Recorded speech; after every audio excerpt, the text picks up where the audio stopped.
Shalom Dewasa Muda CK7. Saya percaya hari ini di ibadah kita siap untuk bersorak-sorak bagi Tuhan, amin. Sebelumnya mari kita berdoa sama-sama. Tuhan, terima kasih, kami ucap syukur Tuhan untuk hari ini Tuhan Yesus, untuk hari yang kau jadikan bagi setiap kami. Ini setiap kami umat-umatmu Tuhan Yesus, Dewasa Muda CK7. Hari ini kami siap untuk bersorak-sorai bagimu. Kami berkatakan segala pujian, hormat, syukur hanya bagi nama Tuhan Yesus. Masih Tuhan, di dalam nama Tuhan Yesus siap puji Tuhan, sama-sama kita katakan amin. Berikan tepuk tangan sorak-sorai bagi Tuhan, come on.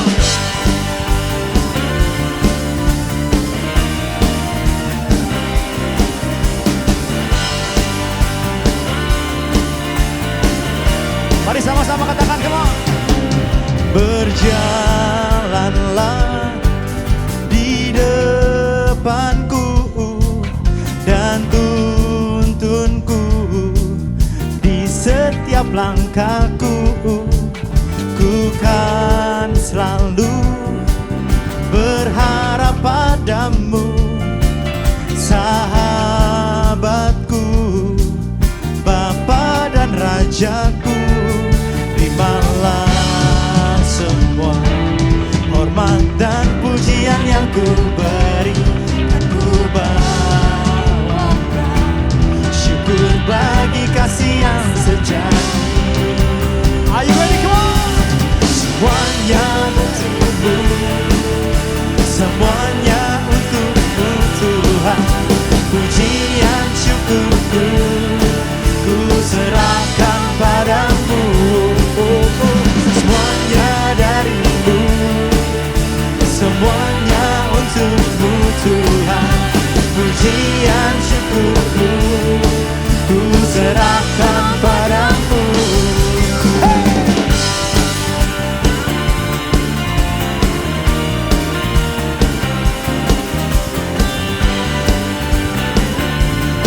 Dengan bersorak di rumah kami masing-masing kami nyatakan Tuhan, come on. Berjalanlah di depanku dan tuntunku di setiap langkahku.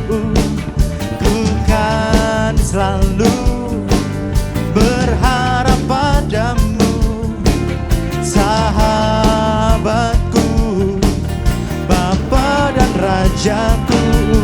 Terimalah semua hormat dan pujian yang ku beri, dan ku bawa syukur bagi kasih yang sejati. Are you ready, church? Come on! Semuanya darimu, semuanya untukmu Tuhan. Pujian syukurku ku serahkan padamu. Semuanya darimu, semuanya untukmu Tuhan. Pujian syukurku ku serahkan. Lagi katakan semua darimu Tuhan. Semuanya darimu, semuanya untukmu Tuhan. Pujian syukurku ku serahkan. Semuanya darimu, semuanya untukmu Tuhan. Pujian ku serahkan. Mari tepuk tangan semua, come on. Hey, hey, hey.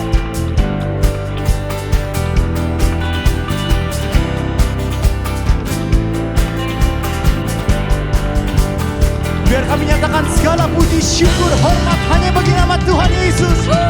Sebab Engkau Allah yang layak kami sembah Tuhan. Yes. Biar kami bersorak bagi namamu Tuhan. Kami bersuka bagi Engkau Tuhan. Mari sama-sama kami katakan, say. Semuanya darimu, semuanya untukmu Tuhan. Pujian syukurku ku serahkan padamu.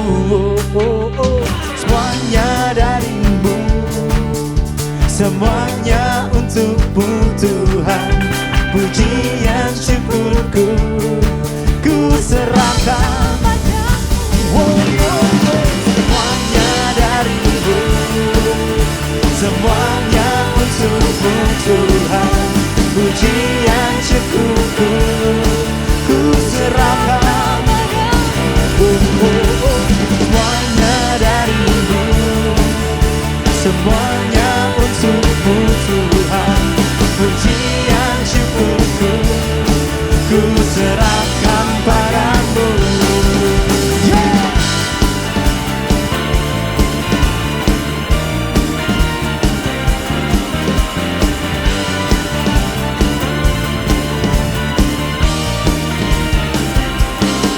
Segala puji syukur hormat hanya bagi nama Tuhan Yesus.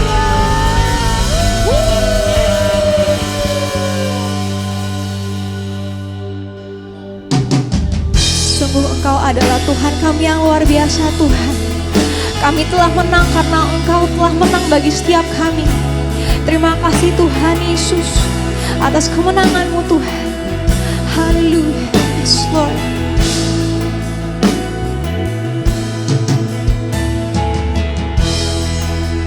Tried so hard to see it. Took me so long to believe it. That you choose someone like me to carry your victory. Perfection could never earn it. You give what we don't deserve it. You take the broken things and raise them to glory. You are my champion. Giants fall when you stand undefeated. Every battle you fought, I am who you say I am. You crown me with confidence. I am seated in a heavenly place, undefeated, with the one who has conquered it all. Terima kasih Tuhan Yesus, Kau telah memilih setiap kami, yes Lord. Thank you Jesus. Hallelujah.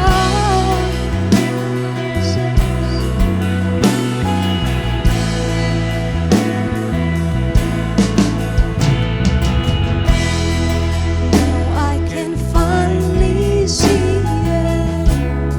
You're teaching me how to receive it. So let all the striving cease. This is my victory,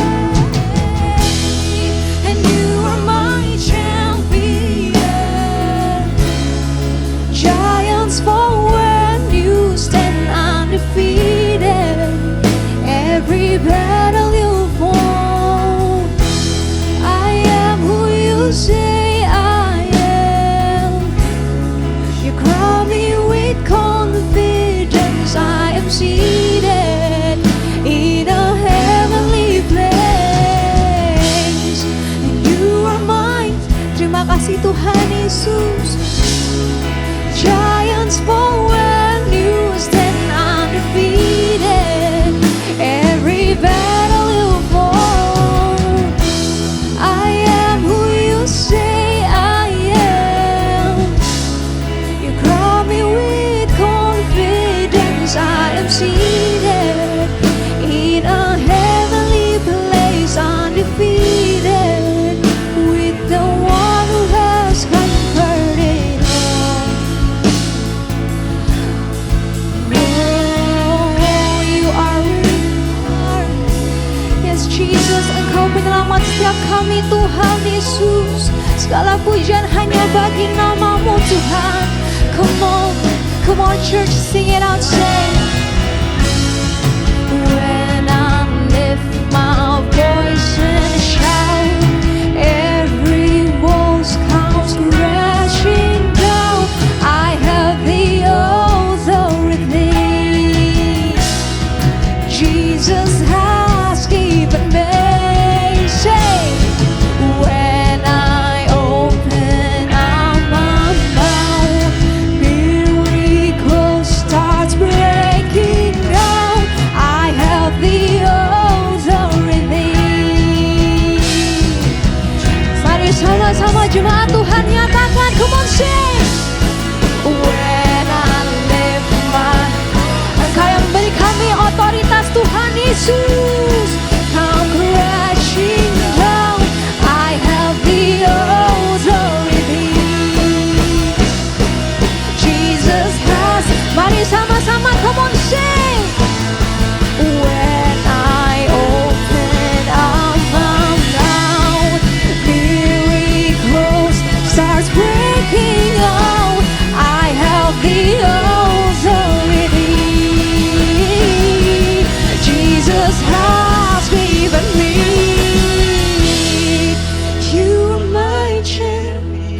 Yes Lord, Engkau telah menang bagi kami. Giants fall Terima kasih Tuhan Yesus. Every battle you fought, come on. I am di setiap kami Tuhan. You crown me with confidence. I am seated in a. Dengan setiap hatimu nyatakan sing. You are my champion. Yes Lord Jesus. Giants fall when you stand up. Ini yang kami imani Tuhan Yesus, yang kami yakini dengan segenap hati kami. Come on, I am who you say I am. You crown me with confidence. I am seated in a heavenly place. You are my champion. Giants fall when you stand undefeated. Every battle you fought, come on.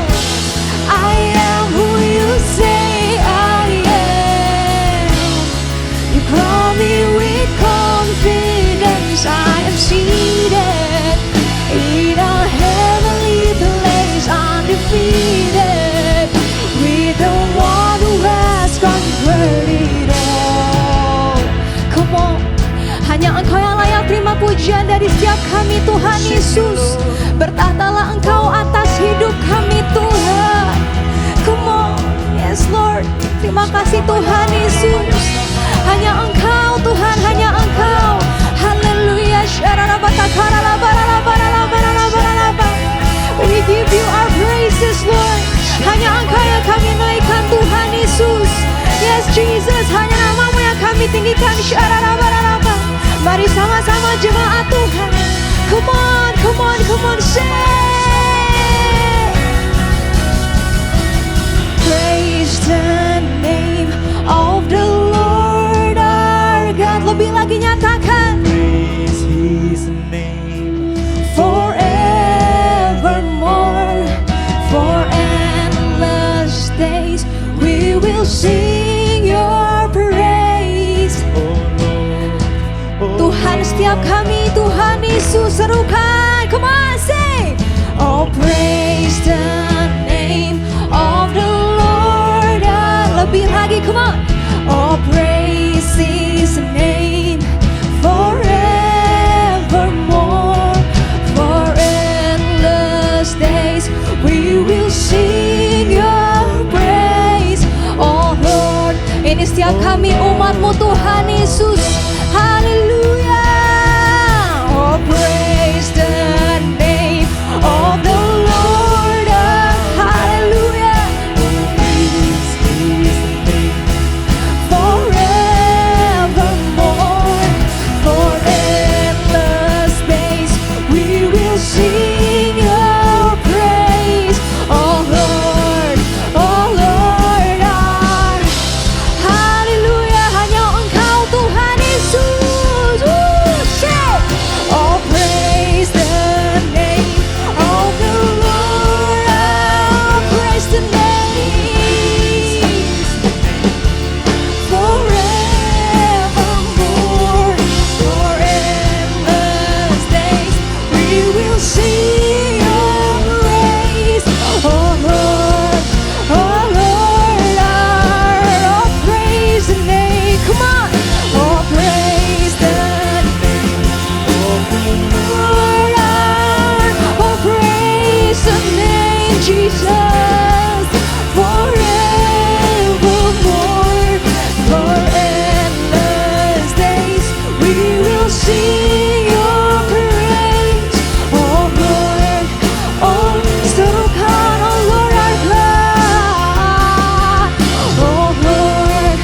Oh Lord, sekali lagi nyatakan, oh Lord our God. Come on, oh Lord, oh Lord.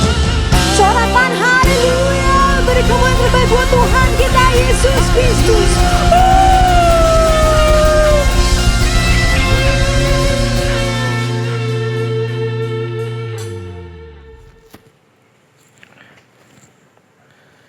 Shalom Bapak Ibu Saudara, dimanapun saudara berada, yang couples, yang professionals, dan juga teman-teman dewasa muda, apa kabarnya semua?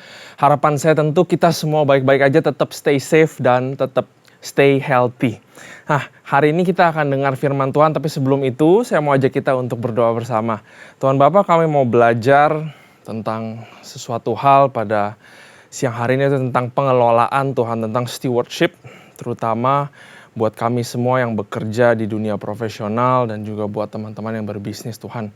Bagaimana kami bisa menjadi pengelola yang baik yang berkenan di mata-Mu ya Bapa. Berkati kami supaya kami bisa belajar dengan baik dan kami bisa mengerti dengan mudah ya Tuhan. Terima kasih dalam nama Yesus kami berdoa. Haleluya.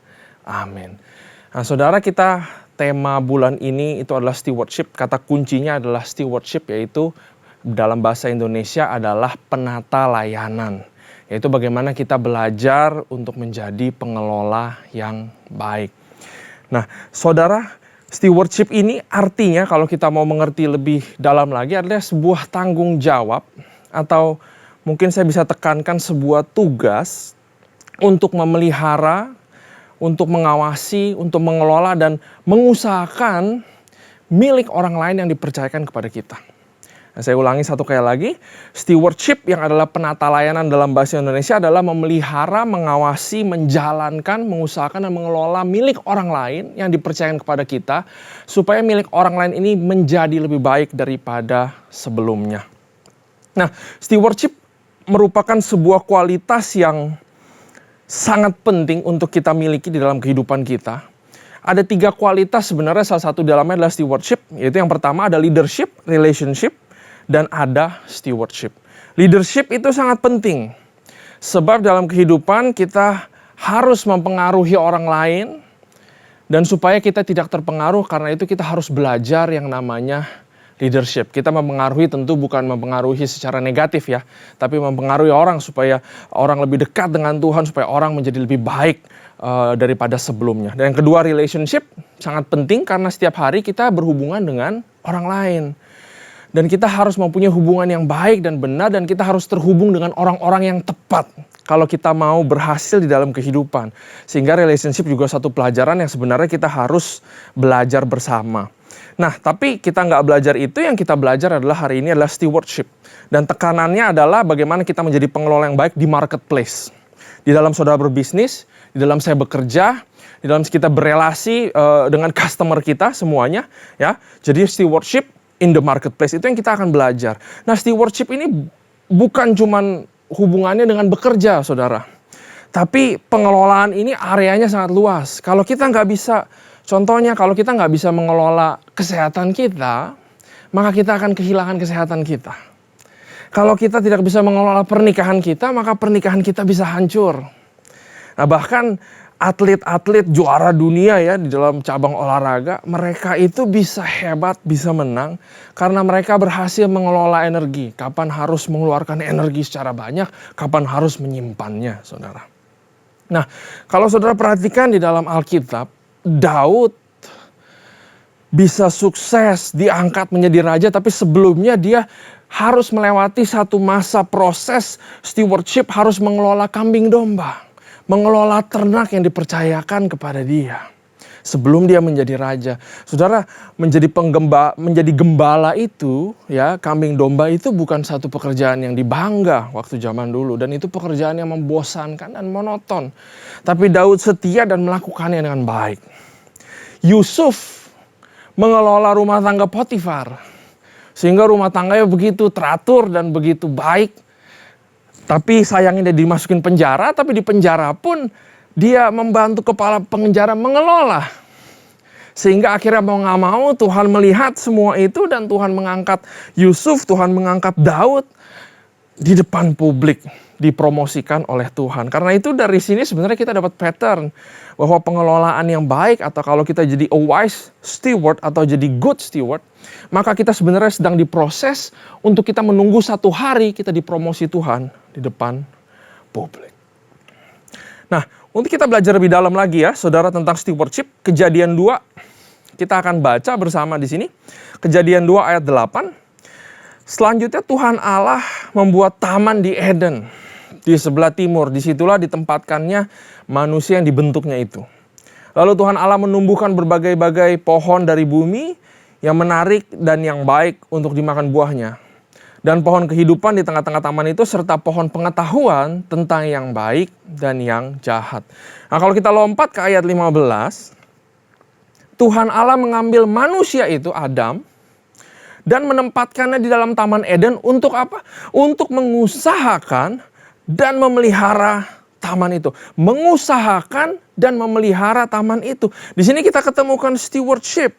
Ternyata pertama-tama Tuhan memberikan sebuah perintah kepada manusia pertama yaitu Adam adalah tentang pengelolaan, saudara.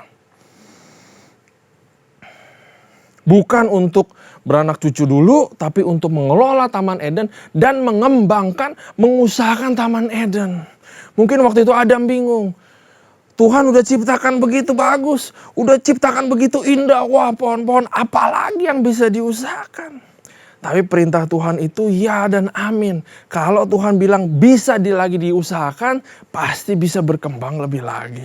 Karena itu saudara, dimanapun kita ditempatkan, kalau kita udah ngerasa kayaknya ini udah maksimal ya, ini udah gak bisa ya. Kita ikuti pattern apa kata firman Tuhan. Bahwa segala sesuatu yang di tangan kita mungkin belum maksimal. Sehingga dimanapun kita ditempatkan, kita harus mengelola dan mengusahakannya. Jangan cuman terjebak di dalam rutinitas, tapi mengelola, menjalankan sehingga menjadi lebih baik daripada sebelumnya. Ayat 16 dan ayat 17, lalu Tuhan Allah memberi perintah ini kepada manusia. Semua pohon dalam taman ini boleh kau makan, buahnya dengan bebas, tetapi pohon pengetahuan tentang yang baik dan yang jahat itu, janganlah kau makan buahnya, sebab pada hari engkau memakannya, pasti engkau akan mati.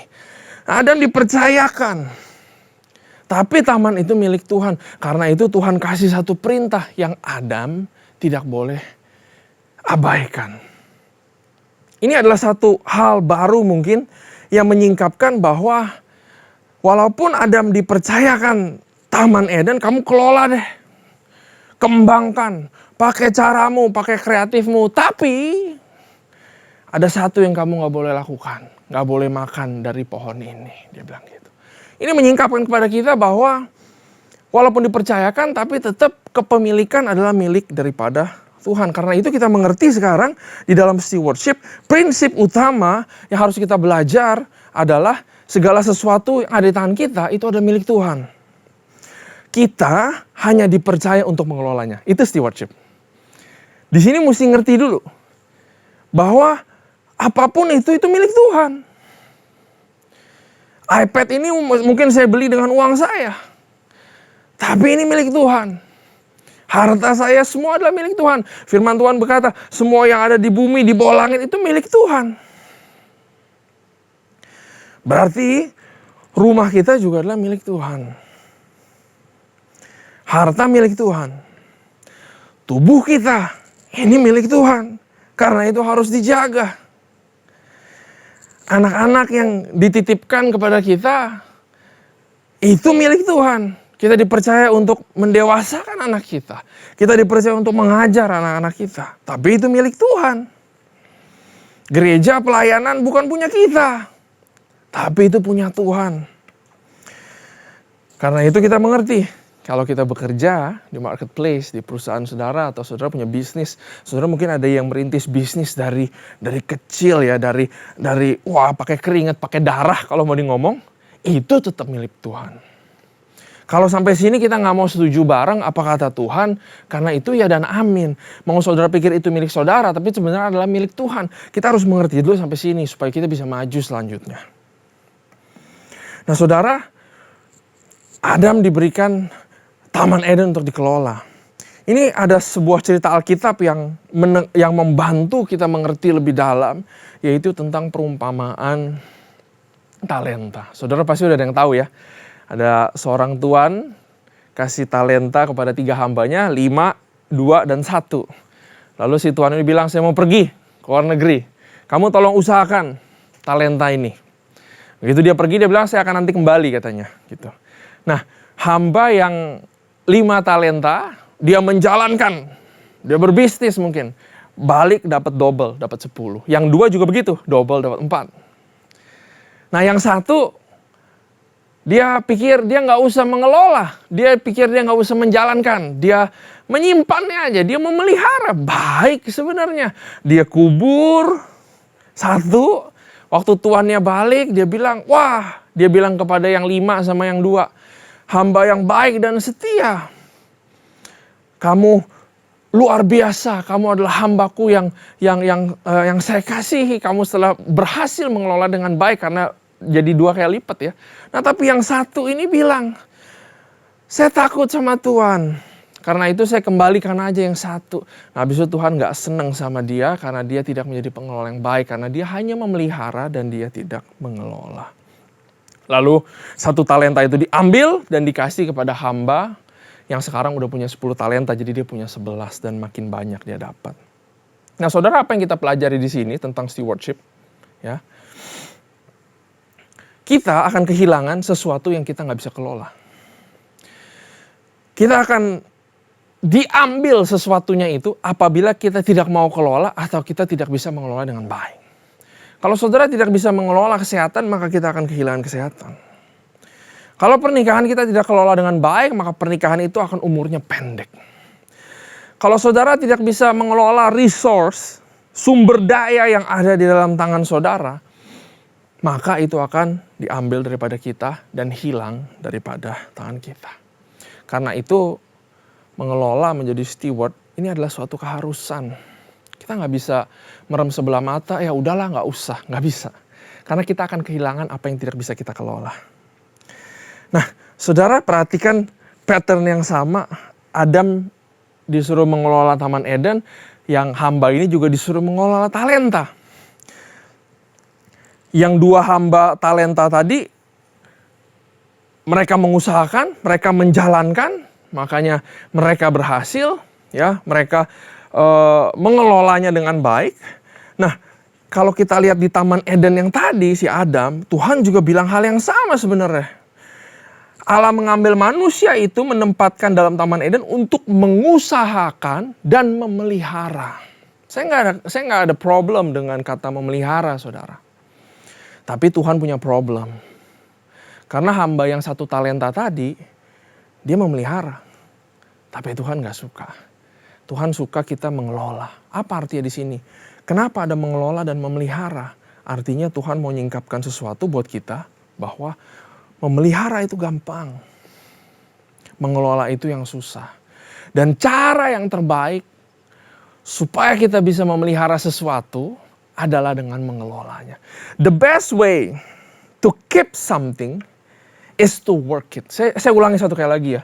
This is very bagus buat kita semua. The best way to keep something is to work it. Kalau saudara mau pernikahanmu langgang, bisa merayakan ulang tahun pernikahan ke-50, maka caranya bukan memelihara aja. Tapi caranya adalah untuk to work it. Mengelola pernikahanmu, mengusahakan pernikahanmu. Yang hari ini lebih baik daripada yang kemarin. Yang sekarang lebih baik daripada yang tahun lalu. Bagaimana cara kita menjaga kesehatan adalah dengan kita workout.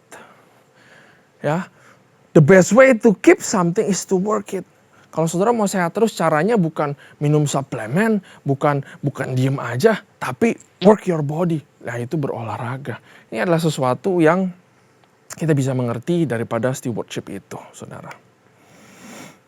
Nah, bagaimana kita menjadi pengelola yang baik di marketplace? Bagaimana cara bekerja yang Tuhan inginkan kita bekerja sebagai business owner atau sebagai profesional dimanapun saudara bekerja. Saya sendiri juga pribadi bekerja di perusahaan IT, karena itu saya selalu pegang prinsip-prinsip ini di dalam saya bekerja. Dan saya bagaimana ada saya sekarang itu karena saya ikuti prinsip yang lahir daripada firman Tuhan yang hidup. Dan saya percaya kalau saudara lakukan ini, kita semua bisa berbuah banyak. Dan siapa yang menerima buahnya, saudara, kalau kita bekerja sebagai steward yang baik adalah kita sendiri dulu. Yusuf menjadi pengelola yang baik, akhirnya dia diangkat menjadi orang yang tinggi. Siapa yang gak pengen dipromosi? Siapa yang gak pengen bisnisnya sukses, punya cabang di mana-mana? Boleh gak? Boleh. Tapi bagaimana mengelolanya dengan baik dan benar, itu adalah pertanyaannya. Jadi bagaimana kita menjadi a good or a wise steward in marketplace? Yang pertama saudara, yang mungkin kita kata-kata yang kita kurang suka atau yang kita kadang-kadang miss. Yang pertama adalah work honestly. Bekerjalah dengan penuh kejujuran. Matius 5:37 bilang begini. Jika ya, hendaklah kamu katakan ya. Jika tidak, hendaklah kamu katakan tidak. Apa yang lebih daripada itu berasal dari si jahat. Nah saudara, ayat ini direct banget bilang bahwa kalau iya ya iya, kalau enggak ya enggak. Enggak usah serong kiri, enggak usah serong kanan. Kalau salah ya ngaku salah. Kalau itu perbuatanmu, ya itu perbuatanmu. Kata Tuhan seperti itu. Ini juga sebenarnya kayak ayat ini menantang kita semua. Bahwa untuk hidup dan bekerja dengan jujur, butuh yang namanya keberanian. Pak, apa nggak salah? Zaman sekarang jujur apa adanya, polos. Kalau saya nggak tipu-tipu dikit, saya gimana bisa jual produk ini? Saingan udah di mana-mana. Mana mungkin bisa bertahan bisnis kalau saya nggak serong-serong dikit? Mana mungkin saya bisa survive kalau nggak ada sogok-sogok dikit? Udahlah, bohong aja dikit, korupsi nggak apa-apa. Toh semua orang kan juga melakukannya. Benar kan? Seringkali kita membalut semua dengan, bahkan ada yang bilang, kita harus tulus seperti merpati. Saya tulus kok, dari hasil saya berikan kembali kepada Tuhan, saya tolong orang miskin. Tapi kan kita juga harus cerdik seperti ular. Kalau nggak cerdik ya mana bisa maju. Nah saudara, itu kata siapa? Kata Tuhan bukan seperti itu. Ya, ya. Enggak ya, enggak. Tidak ya, tidak. That's it. Begitu direct untuk menegur dan mengkoreksi kita, saudara. Seringkali kita di kantor sering ngejilat, bener gak? Awalnya udah akhir tahun, tengah tahun, kalau ada performance appraisal ya. Lagi dinilai nih, kamu dapat bonus apa enggak, kamu promosi apa enggak. Wah, itu saatnya ngelobi-lobi, menunjukkan sesuatu yang baik, pakai topeng dulu sementara. Mungkin sikut sini, sikut sana dulu. Gitu. Nah, mungkin kita bisa menyenangkan bos. Kita bisa menyenangkan customer, kita bohongin mereka. Kita bisa menyenangkan orang-orang sehingga kita dapat benefit. Ya saya mau dong dapat benefit, kan buat keluarga saya. Makin sejahtera kita. Mungkin itu betul saudara. Tapi apa akibatnya kalau kita terus bekerja dengan tidak jujur adalah Tuhan itu tidak ada di pihak kita. Roma 8:31 bilang begini. Ini ayat saya suka banget. Karena menurut saya kita yang bekerja di marketplace, kita perlu menghadapi tantangan-tantangan yang besar. Ya, sebab itu apakah yang akan kita katakan tentang semuanya itu? Jika Allah di pihak kita, siapakah yang akan melawan kita? Amin, saudara. Saudara, salah satu dampak yang sudah pasti terjadi kalau saudara bekerja dengan jujur, walaupun performance saudara kalah sama orang yang bohong, ada satu hal yang pasti terjadi, yaitu Allah di pihak kita. Sudah gak bisa enggak, Tuhan pasti akan beserta kita. Apapun tantangannya, lawannya, Tuhan yang akan berperang lawan kita, sama kita. Karena itu kita harus mengerti lagi bahwa promosi, kesejahteraan, semua datangnya dari Tuhan. Multiplikasi, semua datangnya dari Tuhan. Ya mungkin bos yang kasih, perusahaan yang kasih, tapi Tuhanlah yang menjadikan itu boleh atau enggaknya. Nah terserah saudara mau siapa yang ada di pihakmu. Apakah kamu mau punya backingan orang-orang yang kuat di marketplace? Atau kamu mau punya backingan yaitu Allah, alam semesta kita. Nah beberapa saat yang lalu ya saudara, saya ada ambil libur. Lalu saya pergi keluar makan sama istri saya. Kita makan siang di restoran. Nah, restoran tersebut ada di tengah-tengah tempat gedung-gedung perkantoran, sehingga banyak orang kantoran yang makan situ juga. Waktu itu kurang lebih sekitar 12:30 atau jam 1 ya, kurang lebih. Saya makan situ, kita duduk dan saya lihat kiri kanan meja semua orang pakai kemeja lah ya, pakai itu orang kantoran lah yang lagi makan siang di sana gitu. Nah, saat itu kita ya santai makannya, orang kita nggak ada gawean gitu ya, nggak ada kerjaan gitu. Kami makannya santai, kami habiskan waktu kurang lebih sekitar 1,5 jam, mau hampir 2 jam di sana gitu. Dan saya kaget, waktu sekitar jam 2, setengah 3, saya lihat kiri dan kanan, kok orang-orang yang kerja ini masih duduk makan, ngobrol enak-enak. Mereka nggak kerja apa. Ya, ini adalah satu budaya yang saya kurang suka dan saya mau kita yang profesional, apalagi yang kenal Tuhan. Kalau kita bekerja, mungkin kita nggak korupsi ya. Kita nggak korupsi uang, kita nggak korupsi pajak. Tapi mungkin yang sering kita lakukan, atau saya juga pernah lakukan, adalah kita korupsi yang namanya jam kerja. Kita nggak jujur sama jam kerja. Padahal kita udah teken kontrak, yes saya kerja, saya ambil jabatan ini, honornya saya terima segini, saya akan bekerja 8 jam 1 hari. Tapi makan siang, saya keluar aja bebas sejam, 2 jam, nggak ada yang tanya. Dan akhirnya itu jadi kebiasaan. Mungkin kita gara-gara itu jadi sering, udah gue pulang cepet aja lah, kabur. Apalagi sekarang work from home, nggak ada yang nyariin. Udah hilang aja lah, pergilah. Tak kalau ditanya baru jawabnya nanti lah. Itukah yang Tuhan inginkan? Kita sebagai orang profesional, mari kita profesional. Mari kita bekerja dengan jujur. Untuk jujur itu penuh keberanian. Kalau pergi makan di luar, ya udah kita nggak usah hemat-hemat jam kerja lah. Nggak usah potong-potong jam kerja. Saya makan setengah jam ya saya kembali ke kantor dan saya bekerja. Belum lagi saya kadang-kadang lihat, begitu sampai kantor nggak langsung kerja. Pergi dulu ke tempat minum kopi di bawah atau di sebelahnya. Ngopi-ngopi enak dulu, nanti jam 10-an baru masuk kantor, baru mau mulai kerja. Saudara, saya percaya kalau kita nggak korupsi, saya percaya kalau kita tetap jujur, maka Tuhan yang melihat. Mungkin bos kita nggak melihat, tapi Tuhan itu melihat. Dan ini adalah perkara kecil yang harus kita lakukan dulu sebelum Tuhan kasih perkara besar. Saya percaya Tuhan udah sediain promosi dan kapasitas lahan-lahan yang baru buat saudara berbisnis, buat saudara berkarya di marketplace. Tapi kalau soal kejujuran ini kita masih struggle, maka saya khawatir kita bisa seperti nggak diberkati Tuhan. Tuhan nggak suka. Tuhan nggak suka seperti Ananias dan Safira. Mereka jual tanah, lalu bilang ke Petrus, ini hasilnya cuma segini. Mereka berbohong dan seketika mati di tempat. Saudara, kita nggak mati ya kalau kita bohong ya. Tapi ini menandakan bahwa Tuhan nggak suka sama orang nggak jujur. Amin. Kita belajar ya di sini ya. Work honestly, dengan penuh kejujuran. Karena kejujuran butuh keberanian. Mari kita berani bersama-sama. Nah yang kedua saudara, selain work honestly, kita perlu work creatively. Kita perlu bekerja dengan kreativitas. Kalau enggak kita pasti akan kalah dan kita akan disalib. Dan Tuhan pengen kita bekerja dengan kreatif. Tuhan itu Tuhan yang kreatif. Sebab itu di Yesaya tertulis seperti ini. Lihat, aku hendak membuat sesuatu yang baru. Yang sekarang sudah tumbuh. Belumkah engkau mengetahuinya? There is always something new, kata Tuhan. Ya, aku hendak membuat jalan di padang gurun dan sungai-sungai di padang belantara. Logika kita bagaimana? Ada sungai di padang belantara. Logika kita nggak mampu, nggak mungkin itu bisa terjadi. Tapi Tuhan kita, Tuhan yang kreatif, Dia sanggup membuat yang nggak ada menjadi ada.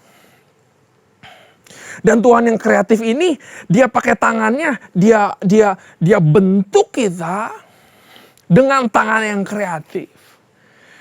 Waktu pembentukan manusia itu kita mengenal Tuhan ada Tuhan yang mencipta, ya.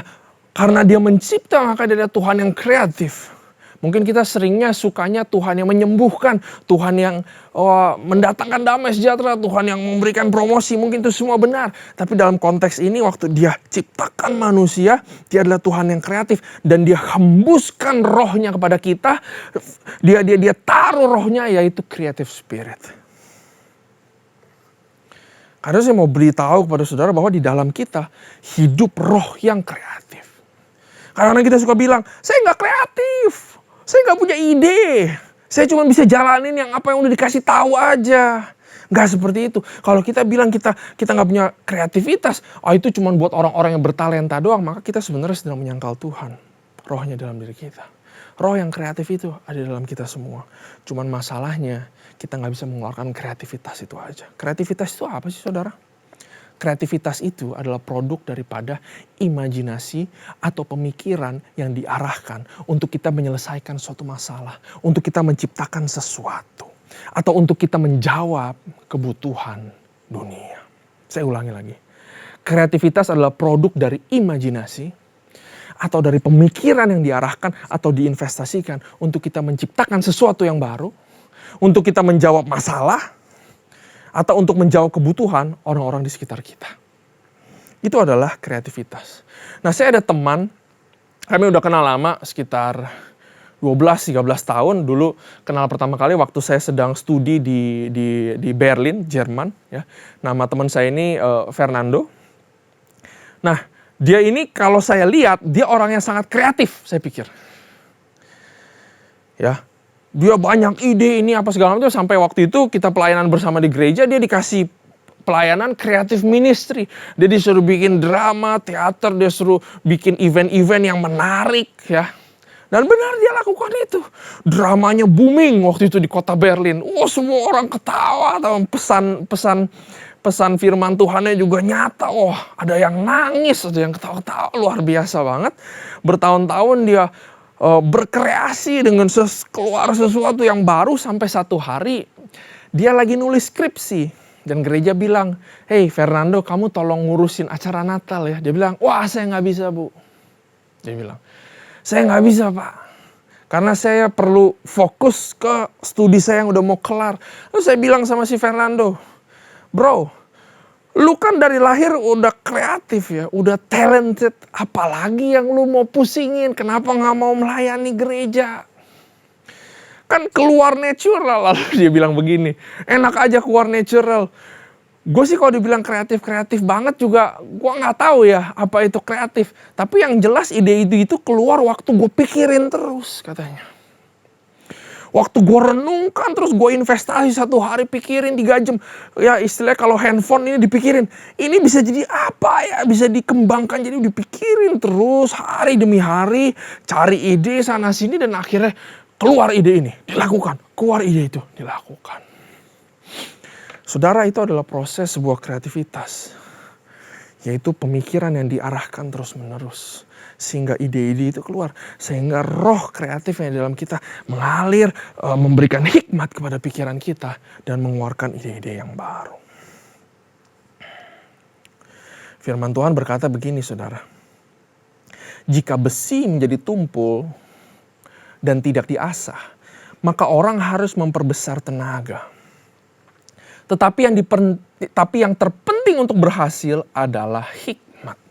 Ini dari Pengkhotbah 10 ayat 10. Ada begitu banyak yang kita sibuk, kita pengen promoted, kita pengen keluarin sesuatu yang baru, kita pengen sukses, kita pengen keluar dengan inovasi, produk apa?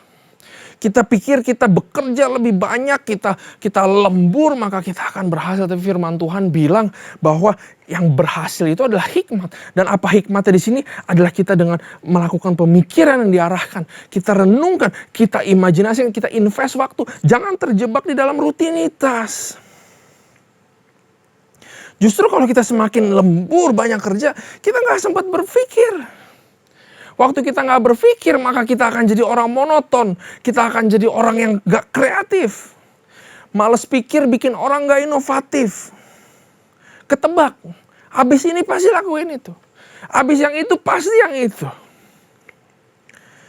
Tapi kalau kita set aside a time, keluar dari box, dan kita berpikir, business owner jangan cuman lakukan rutinitas. Orang-orang yang bekerja jangan cuman lakukan rutinitas. Udahlah saya rutinitas saja. Saya selesaikan aja. Jangan. Kadang-kadang kita perlu waktu untuk berpikir bagaimana kita bisa keluar dengan ide yang baru. Bagaimana kita bisa menyelesaikan sesuatu dengan baik. Supaya kita bisa bekerja dengan kreatif. Nah, saya percaya kenapa kita harus kreatif. Karena kita harus melebihi ekspektasi customer atau atasan atau bos kita. Benarkah?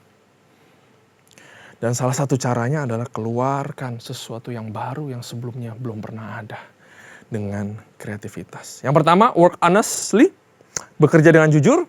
Yang kedua, bekerja dengan penuh kreativitas, set aside a time untuk kita berpikir dan merenungkan dan re-strategize ya. Menstrategikan ulang pekerjaan atau apa yang ada di tangan kita. Dan yang terakhir saudara yang gak kalah penting adalah work excellently. Adalah bekerja dengan excellent. Saudara, stewardship itu adalah menambah value. Adding new value kepada sesuatu yang udah ada. Bukan hanya meneruskan apa yang udah ada, tapi menambahkan value kepada sesuatu yang udah ada. Apa sih excellence itu? Matius 5 ayat 41. Dan siapapun yang memaksa engkau berjalan sejauh 1 mil, berjalanlah bersama dia sejauh 2 mil. Kamu dipaksa jalan 1 mil, kamu tunjukkan kepada dia kamu jalannya 2 mil. Kamu dituntut A, kamu kasih A+. Kamu dituntut B, kamu kasih B, dan kamu kasih C juga. Itu yang namanya excellence. Ya, apa itu excellence? Adalah melampaui ekspektasi orang lain, melebihi rata-rata. Excellence is going beyond the call of duty. Lebih daripada kewajiban. Excellence butuh banyak pengorbanan. Because of that, excellence is such a great offering to God. Efesus 3 berkata begini, bagi dialah yang dapat melakukan jauh lebih banyak daripada yang kita doakan atau pikirkan. Seperti yang ternyata dari kuasa yang bekerja dalam kita. Banyak yang pernah mengalami, kita minta apa sama Tuhan, Tuhan kasih yang lebih dari yang kita minta. Yang kita gak pernah pikirkan. Kenapa bisa begitu? Karena Tuhan adalah Tuhan yang excellence. Dia roh yang kreatif, tapi dia juga adalah roh yang excellence. Dan roh itu hidup di dalam kita, karena itu kita punya potensi untuk melakukan hal-hal secara excellent, saudara. Amsal 22 ayat 29.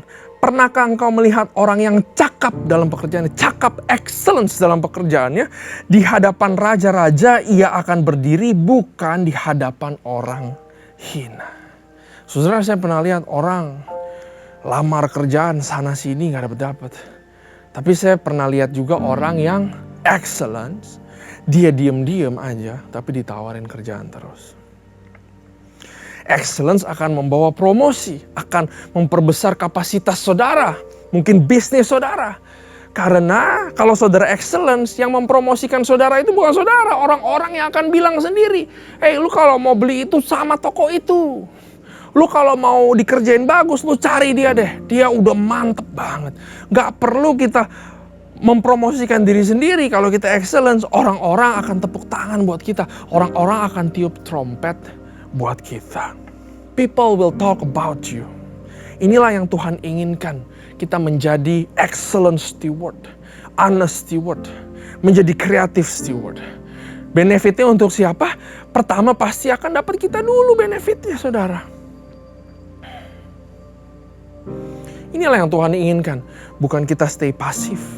Makanya Tuhan bilang, saudara, I will close with this. Makanya Tuhan bilang, hey hamba yang 5 talenta dan 2 talenta, kamu hamba yang baik dan setia. Karena kamu menjalankan talenta. Kamu gak cuma memelihara, kamu gak cuma jalanin rutinitas. Tapi kamu kembangkan yang ini menjadi 2 kali lipat. Yang tadinya begini menjadi lebih baik. Karena itu saya sebut kamu hamba yang setia. Lah, yang 1 talenta emang gak setia. Nah, kadang-kadang setia kita suka beda sama yang setianya Tuhan. Kita pikir setia, oh iya tuh orang itu selalu ada di situ.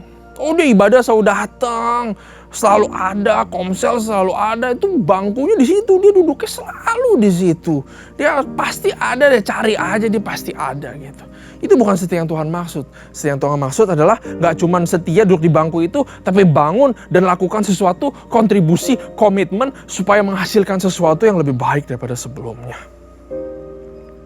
Amin, saudara. Saya percaya, saudara, hari ini kita belajar, kita bisa jadi excellent steward, kita bisa jadi good steward, yang menghasilkan sesuatu yang sebelumnya belum pernah ada, menambahkan value kepada sesuatu apapun yang di tangan kita. Gak cuma masalah kantoran, masalah gaji, masalah pekerjaan saudara, tapi segala sesuatu dalam kehidupan kita. Dan satu lagi saudara, supaya kita jangan fokus kerja terus, workaholic, gak pikirin keluarga, atau kita udah yang penting kerja terus deh gitu. Tapi saya mau beritahu, marilah kita juga mengelola hubungan kita dengan pemilik tanah tersebut, pemilik talenta tersebut, pemilik Taman Eden tersebut. Yaitu menjadi good steward, juga mengelola hubungan kita yang baik dengan Tuhan. Sehingga saat kita punya semuanya, kita juga dekat dengan Allah Bapa sebagai yang punya segalanya. Mari kita bersatu di dalam doa. Tuhan, kami belajar tentang steward, bahwa segala sesuatu milik Engkau. Dan kami dipercayai, dan kami mau melakukan yang terbaik Tuhan untuk mengembangkan, mengusahakan apa yang Kau titipkan kepada kami. Baik itu keluarga, baik itu hubungan, baik itu pelayanan, baik itu gereja, baik itu pekerjaan saya Tuhan, baik itu pekerjaan kami Tuhan, baik itu bisnis kami ya Tuhan, karena semuanya punya-Mu ya Tuhan. Kami mau bekerja dengan jujur, kami juga mau kreatif Tuhan, dan kami juga mau melakukan extra mile supaya Kau berkenan Tuhan. Dan Kau bisa memanggil kami hamba yang baik dan hamba yang setia. Terima kasih Tuhan, berkati kami semua. Hanya di dalam nama Tuhan Yesus. Haleluya. Amin. Nah, saudara, saya percaya saudara pasti diberkati. Dan saya nggak sabar melihat kita semua menjadi good steward, menjadi sukses di marketplace. Karena firman Tuhan bilang, garam dan terang, apalagi kita sudah diberkati dengan kemampuan sama Tuhan, terang itu nggak mungkin disembunyikan. Dan kita pasti akan diberkati Tuhan, dan kita bisa menginfluensi orang-orang di marketplace, supaya orang-orang di marketplace juga bisa mengenal Tuhan lewat cara kita bekerja di marketplace. Nah saudara, kami rindu untuk kami bisa connect dengan saudara. Saudara bisa kunjungi Instagram kami, 2PM GBI PRJ, kontak kami di sana, atau U-Turn GBI HCR untuk daerah Jakarta Barat ya saudara. Nah saudara juga kunjungi YouTube. Ya, YouTube kami GBI PRJ CK7, saudara bisa dilihat itu konten-konten yang akan memberkati kita semua, yang akan menyingkapkan rahasia-rahasia sorgawi yang berguna untuk kehidupan kita semua, saudara. Dan kami juga punya Cool, saudara. Cool yang baru dibentuk adalah Cool Young Couples, di mana Cool ini mendidik kita semua young family yang baru punya anak atau yang baru menikah atau yang mau menikah, saudara. Saya sendiri tergabung di sana, dan saya harap juga kalau saudara pengen tergabung, saudara bisa kontak kami dan kita bisa bercool bareng, saudara. Nah sekarang saatnya kalau saudara mau memberikan persembahan untuk kontribut kepada pekerjaan Tuhan, saudara bisa memberikan persembahan lewat QR Code yang akan ditampilkan sekarang ini. Ya, sebelum kita tutup ibadah pada hari ini, kita doa tutup sebentar, kita berdoa syafaat. Tuhan Allah, terima kasih buat hari ini, buat segala orang-orang yang sudah melayani untuk membuat online service ini bisa ada ya Tuhan. Berkati mereka, Tuhan berkati pemimpin kami, Pastor Eradi, Dr. Yanto, Paniko Tuhan, supaya tetap setia melayani Tuhan, dan Kau berikan hikmat, kebijaksanaan, dan juga kesehatan buat para pemimpin kami ya Tuhan. Berkati kami semua untuk dilindungi daripada COVID, sejahterakan kami semua ya Tuhan, bikin kami berhasil ya Tuhan, karena Kau Tuhan yang murah hati ya Tuhan. Bentuk karakter kami ya Tuhan, proses kami sehingga kami menjadi karakter dewasa yang Kau inginkan ya Bapa. Terima kasih Tuhan, terima kasih ya Bapa. Kami belajar banyak pada hari ini. Semua kami kembalikan kemuliaan hanya untuk Engkau. Haleluya. Dalam nama Yesus, terima kasih Tuhan. Selamat hari Minggu. Tuhan Yesus memberkati.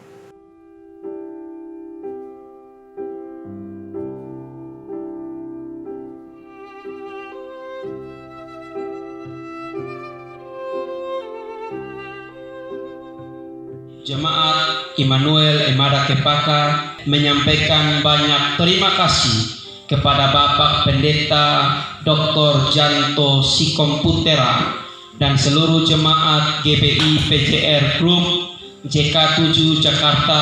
Kami jemaat GBI Novara mengucapkan banyak terima kasih kepada Pendeta Dr. Janto Sikomputera bersama seluruh jemaat GBI PJ JK7 Jakarta atas curahan kasih-Nya kepada kami. Kiranya Tuhan Yesus Kristus melimpahi Bapa bersama seluruh jemaat dengan berkat yang berlimpah-limpah.